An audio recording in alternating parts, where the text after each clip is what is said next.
नमस्कार दोस्तों, गार्गी क्लासेस पर आपका स्वागत है। राजस्थान करंट अफेयर्स में हमने अगस्त महीने की बात पहले कर ली है। आज से इस वीडियो से हम बात करेंगे सितंबर मंथ 2021 की, और कोशिश ये रहेगी 2 से 3 वीडियोस में ये कवर हो जाए। तो स्टार्ट करने से पहले छोटी सी इन्फॉर्मेशन जो हर वीडियो से पहले मैं शेयर करता हूँ। अगर आपको नोट्स की रिक्वायरमेंट है, Rajasthan geography, history, art and culture, political and administrative setup, current affairs, ये सारा कंटेंट राजस्थान से रिलेटेड जो कि इंग्लिश में अवेलेबल है, ये आप ले सकते हो। जो कि टेलीग्राम चैनल पे एक पिन मैसेज है, उसको फॉलो करना है। टेलीग्राम चैनल का लिंक डिस्क्रिप्शन बॉक्स में शेयर्ड है, ठीक है। साथ में वर्ल्ड ज्योग्राफी और इंडियन इकोनॉमी की अगर आपको रिक्वायरमेंट हो, इंडियन इकोनॉमी के भी लगभग 25 वीडियोस अवेलेबल हैं। उन सब की PDF कंपाइलेशन कंप्लीट है और उसके बारे में डिस्क्रिप्शन दिया हुआ है, और वर्ल्ड ज्योग्राफी का कंटेंट भी हमारे पास में अवेलेबल है। और जो भी आपकी एग्ज़ाम हो, उस एग्ज़ाम की तैयारी के टाइम पे अगर आप ये PDFs को या वीडियोस को फॉलो कर रहे हो, तो आपको एक काम ज़रूर से देखना है, वो ये कि आपकी एग्ज़ाम के सिलेबस में टॉपिक्स कौन कौन से हैं, वही टॉपिक्स आप प्रिपेयर करें। ऐसा नहीं कि पूरे बुक को आपने तैयार कर लिया, पूरे वीडियोस आपने देख लिए, फिर बाद में पता पड़ा कि ये कंटेंट हमारे सिलेबस में था ही नहीं। तो पहले एक बार सिलेबस देख लें आप, ठीक है। सिलेबस को फॉलो करना बहुत ज़्यादा ज़रूरी है। चलिए अब स्टार्ट करते हैं मेन कंटेंट को। फर्स्ट जो न्यूज़ है वो सितंबर मंथ 2021 की जो इम्पोर्टेंट पर्सनालिटीज़ है उनमें से वो है जस्टिस ए कुरैशी। ये राजस्थान हाई कोर्ट के नए चीफ जस्टिस बन के आए हैं, इनको अपॉइंट कर दिया गया है। और आउटगोइंग चीफ जस्टिस की बात, जो कि जिन्होंने अभी राजस्थान हाई कोर्ट से मतलब जिनको हटा दिया गया है या फिर ट्रांसफ़र कर दिया गया है, तो वो हैं जस्टिस इंद्रजीत महांती। तो बेसिकली करंट के लिए हिसाब से current chief justice of Rajasthan high court कौन है, ये आपको याद रहना चाहिए। दूसरी इंपॉर्टेंट पर्सनैलिटी आ जाती है राजस्थान की सितंबर मंथ में, वो है डॉक्टर प्रेम प्रकाश मीणा। ये क्यों हाईलाइटेड है, क्यों न्यूज़ में रहे? इनको देखो ब्रांड एम्बेसडर बना दिया गया है फिट इंडिया मूवमेंट, जो कि गवर्नमेंट ऑफ इंडिया के द्वारा स्टार्ट किया गया ना एक प्रोग्राम फिट इंडिया मूवमेंट, कि आप फिटनेस पे ध्यान दो। जितने ज़्यादा फिट रहोगे उतनी ही ज़्यादा आपकी लाइफ अच्छी जाएगी।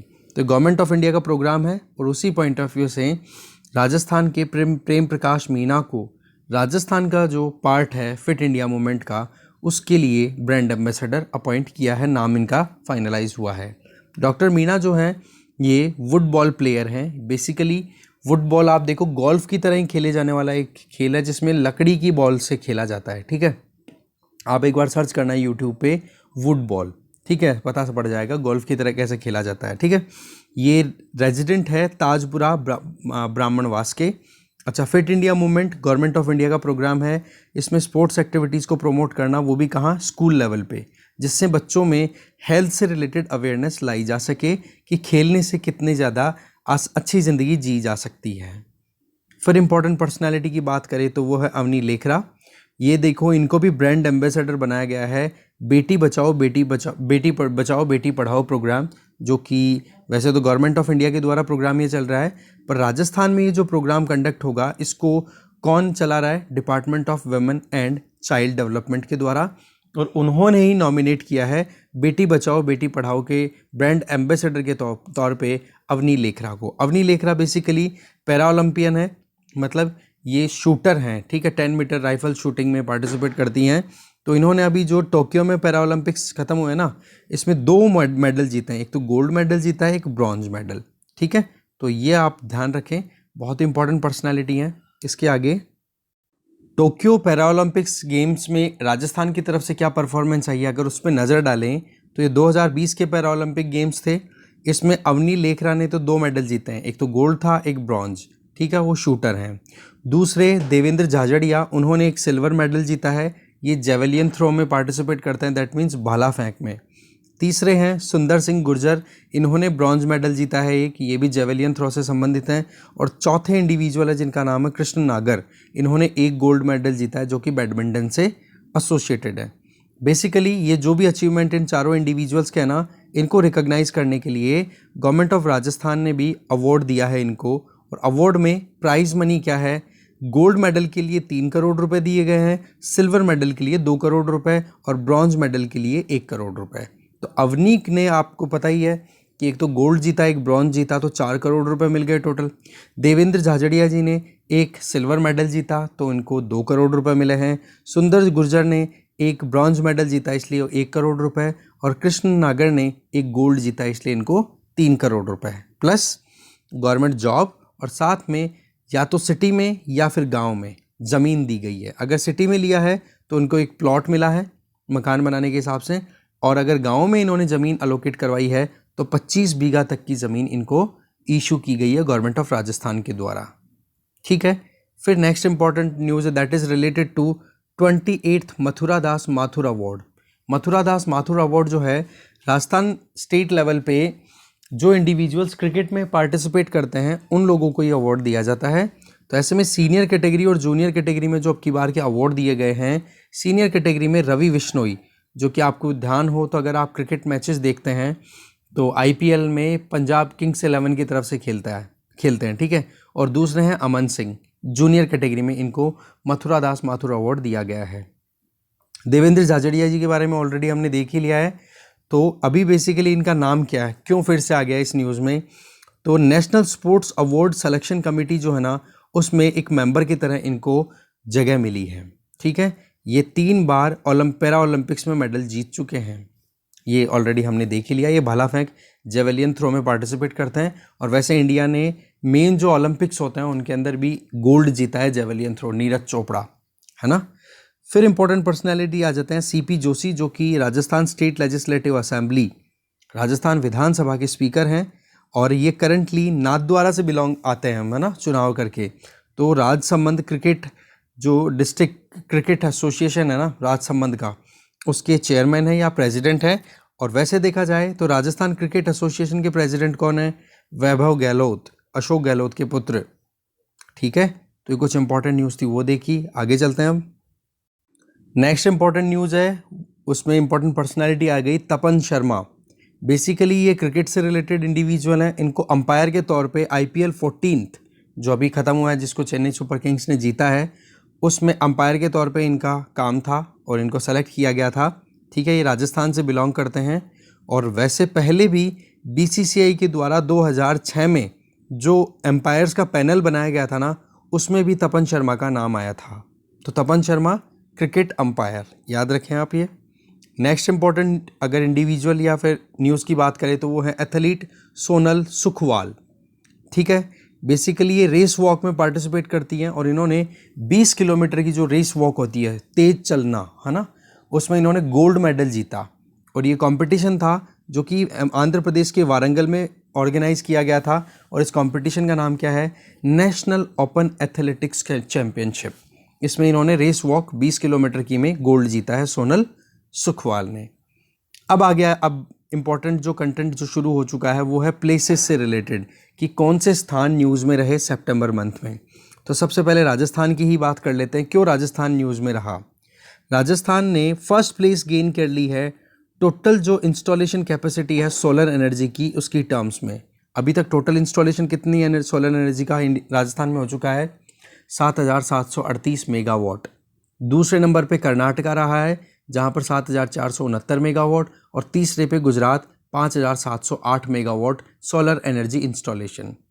अब ये देखो, सोलर एनर्जी इंस्टॉलेशन की स्पीड जितनी ज़्यादा सरकारों ने बढ़ाई है ना, उसका फ़ायदा उतना ही उनको रहेगा। कारण कि हमें पता है कि कोविड की वजह से इकोनॉमिक एक्टिविटीज़ कितनी कम हो गई, तो उस वजह से कोविड की वजह से सरकारों के ऊपर दबाव है कि वो पहले खर्च करे पैसा, जिसको फिस्कल स्टिमुलस बोला जाता है।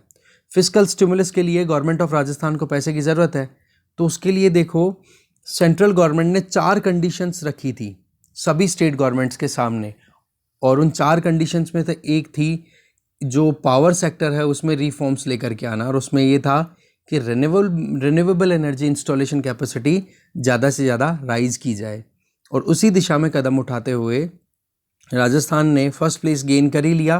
तो अब क्या फ़ायदा हुआ है वो ये कि नॉर्मल कंडीशंस में तो राजस्थान की जो स्टेट GDP है ना, GSDP जिसको बोलते हैं, ग्रोस स्टेट डोमेस्टिक प्रोडक्ट, उसका केवल 3% तक ही बोरो कर सकती है राजस्थान सरकार।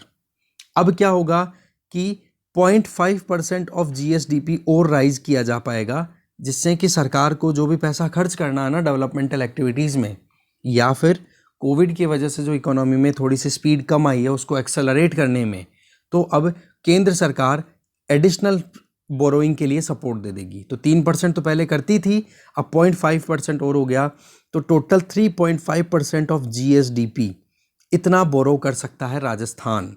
इसमें सेंट्रल गवर्नमेंट के द्वारा सपोर्ट दिया जाएगा। तो इस वजह से ये रिफॉर्म्स अपने आप में इम्पोर्टेंट हो जाते हैं। आगे चलते हैं।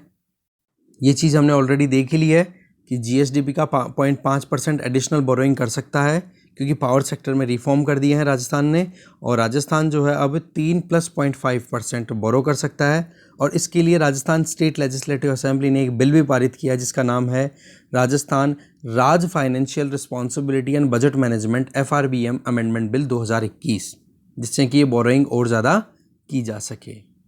फिर इम्पोर्टेंट प्लेस के हिसाब से देखें तो वो है एमरजेंसी लैंडिंग फील्ड, कि मान लो पाकिस्तान से इंडिया की लड़ाई हो रही है और एयरफोर्स के जो जेट्स हैं, फाइटर जेट्स हैं, उनको एमरजेंसी लैंडिंग करवाने की ज़रूरत पड़ी, तो उसके लिए फैसिलिटी डेवलप करनी। तो ऐसे में NH 925 जो कि जालोर बाड़मेर बॉर्डर के ऊपर लोकेटेड है, वहाँ पर एक 3 किलोमीटर का इस हाईवे पे स्ट्रेच तैयार हुआ है, जिससे कि एमरजेंसी में अगर एयरफोर्स के जो एयरक्राफ्ट हैं उनकी लैंडिंग करवानी हो तो वहाँ पर इजीली लैंड हाईवे पे करवाया जा सके। इनॉग्रेट करने के लिए कौन आए थे? डिफेंस मिनिस्टर राजनाथ सिंह जी, और road and transport minister, union government की बात कर रहे हैं, नितिन गडकरी जी। और इनॉग्रेशन कब हुआ था? 9 सितंबर 2021 को। और ये जो जालोर बाड़मेर बॉर्डर पे ये जो 3 किलोमीटर का स्ट्रेच है ना, ये कौन से एरिया में लोकेटेड है? वहाँ पर 2 गाँव हैं जिनका नाम है गांधव और एक का नाम है बाखासर। ठीक है, गांधव बाखासर सेक्शन, वहीं पे ये लॉन्च हुआ है। इसके अलावा ये जो NH 925 पे ये जो काम चल रहा है ना, ये भारतमाला प्रोजेक्ट जो कि गवर्नमेंट ऑफ इंडिया की फ्लैगशिप स्कीम है, जिसमें कि हिंटरलैंड को रोड के थ्रू कनेक्ट करना, जो भी आंतरिक क्षेत्र हैं उनको रोड से कनेक्टिविटी प्रोवाइड करने के लिए गवर्नमेंट ऑफ इंडिया का भारतमाला प्रोजेक्ट चल रहा है, उसी के अंडर में है ये। अच्छा, इसके अलावा 3 हेलीपैड्स भी डेवलप किए हैं, ठीक है, जिनमें आप नाम देख सकते हो, कुंदनपुरा, ऐसे सिंघानिया और एक बाखासर, यही बाड़मेर जालोर वाले एरिया में ही है, हेलीपैड भी डेवलप किए हैं जो। फिर इंपॉर्टेंट प्लेस की बात करें तो जोधपुर रेलवे स्टेशन को पहली बार कंट्री का ये पहला रेलवे स्टेशन बन गया है जिसको कि प्लेटिनम रेटेड ग्रीन स्टेशन की कैटेगरी में डाला गया है। इसके पहले अभी तक इंडिया के किसी भी रेलवे स्टेशन को इस कैटेगरी में नहीं रखा गया है, तो ये अपने आप में बहुत प्राउड की बात है। पर वही चीज़ है, कंसिस्टेंसी बनाए रखने की ज़रूरत है। तो ये रेटिंग कौन देता है? इंडियन ग्रीन बिल्डिंग काउंसिल के द्वारा ये रेटिंग दी जाती है, और जोधपुर रेलवे स्टेशन को 100 में से 90 मार्क्स मिले हैं, इसलिए जोधपुर की रैंकिंग क्या हो गई? प्लेटिनम। ठीक है, तो ये बहुत इंपॉर्टेंट न्यूज़ थी। फिर इंपॉर्टेंट अगर सेक्शन की बात करें तो वो आ जाता है प्लेसेस में गढ़ गणेश मंदिर जो कि जयपुर में लोकेटेड है।